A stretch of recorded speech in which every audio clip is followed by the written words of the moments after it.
যদি 50-এর বেশি হয়ে থাকে আজকের ভিডিওটি আপনার জন্য। কারণ আজকে কিছু গুরুত্বপূর্ণ কথা বলবো যেগুলো শুনলে আপনারই উপকার হবে। সর্বপ্রথম যেটা করতে হবে তা হলো বিন্দাস থাকতে হবে। মনে রাখবেন, বিধাতা যখন যেটা করেন আমাদের ভালোর জন্যই করেন। হ্যাঁ, একটা সময় আপনি আপনার পরিবারের জন্য অনেক কিছু করেছেন, অনেক স্যাক্রিফাইস করেছেন, কিন্তু এখন তাদের থেকে যতটুকুন পাচ্ছেন খুবই সামান্য। এতে কষ্ট পেলে চলবে না, বরং বিধাতার কাছে এই প্রার্থনা করুন বাকিটা জীবনও যেন আপনি অপরের জন্য করে যেতে পারেন।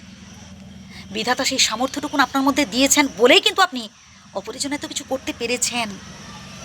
আপনি নিজের কাজ করুন, কে কার কর্তব্য কতটুকুন পালন করলো আপনার জন্য এটা নিয়ে ভাবার দরকার নেই, ছেড়ে দিন এটা বিধাতার উপর। নাম্বার 2, নিজেকে ভীষণভাবে বিজি রাখার চেষ্টা করুন। নানান ধরনের সমাজসেবামূলক কাজ করতে পারেন।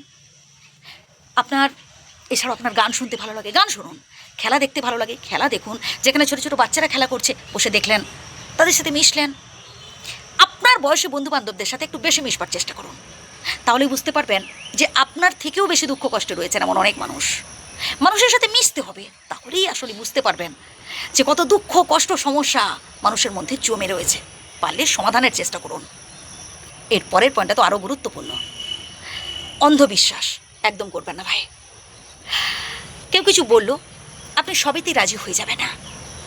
কেউ কিছু বললো আপনি শুনলেন, শেষ সিদ্ধান্ত আপনিই নেবেন।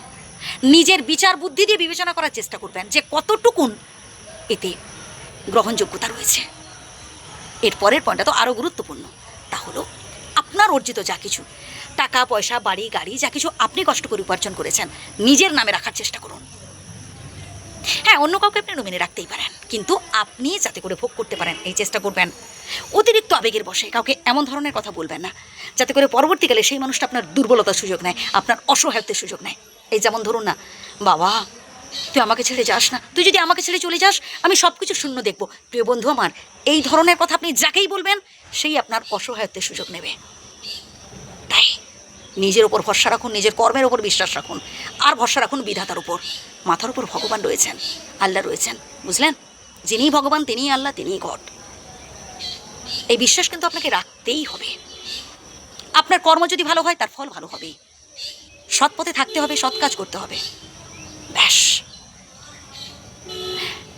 আক্ষেপ দুঃখ কষ্ট ভাই এসব নিয়ে বেশি ভাববেন না। অতীতে কি আপনার সাথে খারাপ ব্যবহার করেছে, অতীতে আপনি কার জন্য কতটুকুন কি করতে পেরেছেন, আজ তাদের থেকে কতটুকুন কি পাচ্ছেন, ভাই এসব নিয়ে একদম ভাববেন না। বরং বাকিটা জীবনও যাতে করে আপনি অপরের জন্য করে যেতে পারেন এটা নিয়ে ভাবুন।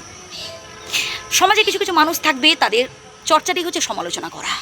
ওদের কথায় কান দেবেন না, আপনি আপনার মতো করে চলুন, সৎ পথে থাকবেন, ন্যায় পথে চলবেন, জয় আপনার হবেই হবে। ভালো থাকবেন, আমার শ্রদ্ধা নেবেন।